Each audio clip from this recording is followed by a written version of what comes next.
નમસ્કાર. ટ્રમ્પે ફરી ધમકી આપી છે કે ભારત ઉપર ટેરિફ લાદશું. હા, ડોનાલ્ડ ટ્રમ્પ ભારતના એક સમયના સન્મિત્ર, જેમના ભારત આગમન વખતે ભારતે અને ગુજરાતે ઉમળકાભેર એમને આવકાર આપ્યો હતો. ભારતના હિતેચ્છુ કહેવાતા હતા એ ડોનાલ્ડ ટ્રમ્પે ફરી એકવાર કહ્યું છે કે તેઓ ભારત ઉપર ટેરિફ લાદશે. ટેરિફ નીતિ કૌંસમાં પ્રશ્નાર્થ અને અનેક રીતે ટ્રમ્પ ચર્ચામાં છે. અત્યારે ફરી એકવાર કેટલીક ઘટનાઓ છેલ્લા 2 દિવસથી જે બની છે એને કારણે ડોનાલ્ડ ટ્રમ્પ વિશે ઘણી વાતો છે. નમસ્કાર મિત્રો, Phulchhab ડિજિટોરિયલ, ફૂલછાપનો audio visual editorial Phulchhab ડિજિટોરિયલ. ઘટનાઓ વિશ્વમાં બનતી રહે છે અને કેટલીક ઘટનાઓ એવી હોય છે કે જેની અસર લાંબા ગાળા સુધી થાય, લાંબે ગાળે થાય, અને એ ઘટના ક્યાંય પણ બની હોય, વિશ્વના અન્ય દેશો પણ એની અસરથી બહાર રહી શકે નહીં. એની ચર્ચા તો થાય જ. અને એમાંની એક ઘટના છે વેનેઝુએલા ઉપર અમેરિકાનો અને ખાસ તો ડોનાલ્ડ ટ્રમ્પ ની સેના, એટલે ડોનાલ્ડ ટ્રમ્પની સેના ઇન્ટુ ઇન્વર્ટેડ કોમાસ, એની માનસિક સેનાનો હુમલો, એર સ્ટ્રાઇક. અને એ એકદમ વિચિત્ર કહી શકાય એવું પગલું કે વેનેઝુએલા ઉપર એર સ્ટ્રાઇક કરી અને પ્રમુખ નિકોલસ માદુરો અને તેમના પત્નીને એરેસ્ટ કરવામાં આવ્યા અને તેમને અમેરિકા લઈ જવામાં આવ્યા. હવે આમાં તો ઘણા બધા પ્રશ્નો થાય કે એવો તે કયો અપરાધ હશે, શું હશે? એ તો અલબત્ત ડોનાલ્ડ ટ્રમ્પની દ્રષ્ટિએ જ બહુ મોટો અપરાધ હોઈ શકે, પણ એની સામે ડેલ્સી રોડ્રિગ્સને કાર્યકારી રાષ્ટ્રપતિ બનાવી દેવામાં આવ્યા અને ટ્રમ્પે કહ્યું કે જ્યાં સુધી સંપૂર્ણ હસ્તાંતરણ ન હોય ત્યાં સુધી વેનેઝુએલાનું સંચાલન, એટલે કે ત્યાં શાસન એ અમેરિકા કરશે. ચોંકાવનારા સમાચાર હતા, ચોંકાવનારી બાબત હતી. અને રશિયા, નોર્થ કોરિયા, ચીન સહિતના દેશોએ આ પગલાને અયોગ્ય પણ ગણાવ્યું છે, એની ટીકા પણ કરી છે. હવે કેટલાક મુદ્દાઓમાંથી આપણે પસાર થઈએ તો આ અમેરિકા અને વેનેઝુએલા એ બંને વચ્ચેનું અંતર 4000 કિલોમીટરથી વધારે છે. ટ્રમ્પ એટલે કે અમેરિકાએ આક્ષેપ એવો લગાડ્યો છે કે કેફી પદાર્થોનું જે કંઈ પણ નેટવર્ક છે અને શસ્ત્રોની હેરાફેરી છે, ગેરકાયદે હેરાફેરી છે, એમાં આ વેનેઝુએલા છે એના પ્રમુખ અને એ લોકો સંડોવાયેલા છે અને એટલા માટે થઈને આ પગલું ભરવામાં આવ્યું છે. હવે આટલે દૂરથી આવી રીતે કોઈ એક મહાસત્તા છે એ બીજા કોઈ દેશના પ્રમુખને આવી રીતે પકડી લે અને શું કહેવું એ તો આપણા દર્શકો અને વાચકો નક્કી કરે તો વધારે સારું. પણ અમેરિકા માટે આવી કોઈ વાત છે એ નવી નથી. અને આમાં મુદ્દો જે છે એ ડ્રગની તસ્કરી કે પછી શસ્ત્રોની સોદાગરી કે બધું જ બહાર કહેવાની વાત છે. જે કંઈ પણ આપણને અહેવાલો પ્રાપ્ત થઈ રહ્યા છે આંતરરાષ્ટ્રીય માધ્યમોમાંથી, એમાં એવું કહેવામાં આવે છે કે 1974માં અમેરિકાના વિદેશ મંત્રી હેનરી કિસિંગરે સાઉદી અરેબિયા સાથે કરાર કર્યો હતો ને એમાં એવી શરત રાખવામાં આવી હતી કે વિશ્વભરમાં જે કંઈ પણ ક્રૂડ, જે ઓઇલ જે વેચાય છે એ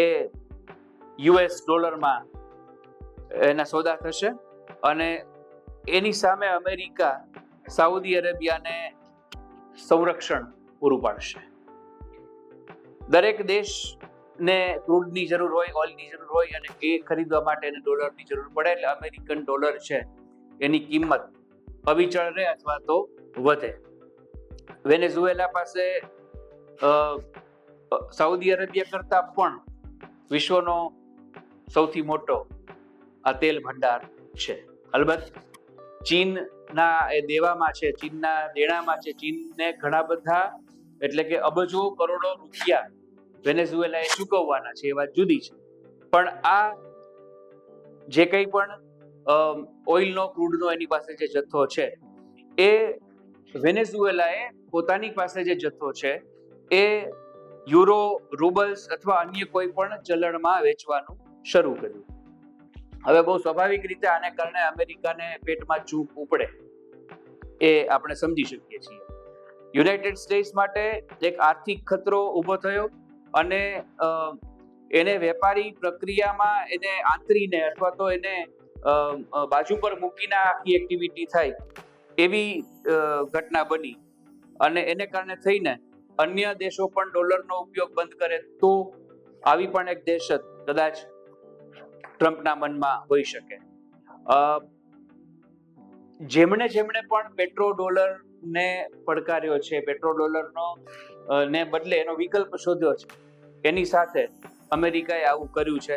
આપણને ખબર છે કે ઈરાકમાં સદ્દામ હુસેને ડોલરની બદલે યુરોમાં જ્યારે ઓઇલના સોદા શરૂ કર્યા તો ઈરાનમાં શું પરિસ્થિતિ થઈ હતી, આખરે સદ્દામ હુસેનને ફાંસી આપવામાં આવી હતી. એનો અર્થ એવો જરાય નથી કે સદ્દામ હુસેન બહુ સાધુ ચરિત હતા કે બહુ સારા વ્યક્તિ હતા કે એની શાસન પ્રણાલી બહુ ઉત્તમ હતી, પણ એમને તોડવાનું અને એમની સત્તા તોડવાનું અને ત્યાં હુમલા કરવાનું કારણ એ નહોતું, પણ આ ડોલરની આખી વાત હતી. અને એ આખી ઘટનાઓ બહુ ભૂતકાળમાં છે, આપણને ખબર છે આ બધું જ કે આવું થયું છે. આ આખી બાબતને નામ આપવામાં આવ્યું છે ડ્રગ્સની તસ્કરી.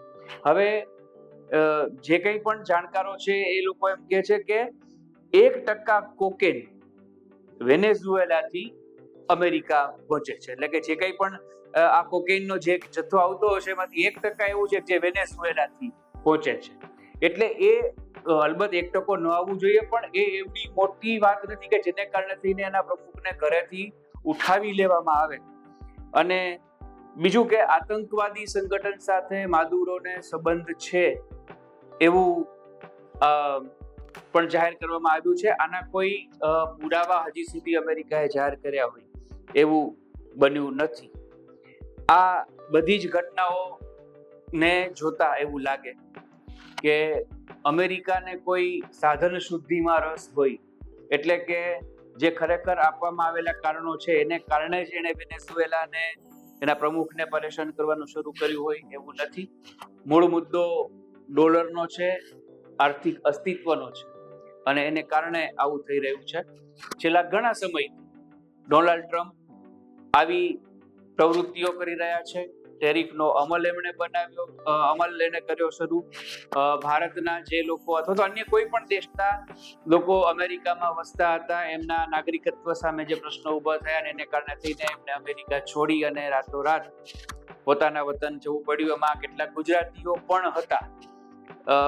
કાયદો કાયદાની રીતે વર્તે, કાયદો કાયદાની રીતે કામ કરે એ આપણે સમજી શકીએ, પણ અમેરિકામાં જે કોઈ પણ આઈટી કંપનીઝ છે, અમેરિકાનું જે કંઈ પણ આખું તંત્ર છે એમાં ભારતીયોનો, ગુજરાતીઓનો ઘણો મોટો ફાળો છે, ઘણું મોટું યોગદાન અહીંયાના ટેકનોક્રેટ્સ, અહીંયાના ટેકનોસેવી યુવાનો, અહીંયાના ડોક્ટરો વર્ષોથી આપી ચૂક્યા છે એ પણ સામેની હકીકત છે. એટલે આ બધી જ બાબતો અને એના કરતાં પણ જ્યારે સમસ્ત વિશ્વ શાંતિની વાત કરી રહ્યું છે કેટલાક દેશોને બાદ કરતા, જ્યારે વસુધૈવ કુટુંબકમની વાત થઈ રહી છે, તેવા સમયે જેને આપણે આપણી ભાષામાં ઉંબાડિયા કહીએ એવી પ્રવૃત્તિઓ થઈ રહી છે. અને ભલે કદાચ આપણને એની સીધી અસર અત્યારે હોય કે ન હોય, ભવિષ્યમાં થાય, આપણે ઈચ્છીએ કે કોઈ વિપરીત અસર ન થાય, પણ આ શાસન પ્રણાલી અને શાસન પદ્ધતિ છે એ યોગ્ય નથી. અને આજે વેનેઝુએલા સાથે કંઈક એવું થયું છે, કાલે વિશ્વના કોઈ પણ દેશ સાથે આવું અમેરિકા નહીં કરે એની ખાતરી શું, પણ અત્યારે આનો કોઈ ઉકેલ જણાતો નથી. અને જે ઘટના બની છે એના ઘણા બધા બીજા પાસાઓ પણ છે. માદુરો કે એનો પરિવાર કે એનું શાસન છે એ બહુ શુદ્ધ હોય અથવા તો એ લોકો એકદમ સ્ટ્રેટ ફોરવર્ડ લોકો હોય અને આ બધું થયું હોય એવું પણ માની લેવાને કોઈ કારણ નથી. પણ એવું ન હોય તો એના અનેક બીજા રસ્તાઓ નીકળી શકે. પણ આ તો અન્ય દેશો ઉપર પણ આ નીતિ અખત્યાર કરવાની વાત ગર્ભિત રીતે ટ્રમ્પ દ્વારા થઈ રહી છે અને સમસ્ત વિશ્વમાં એની ચર્ચા છે. માત્ર ચર્ચા નથી, ટીકા પણ છે.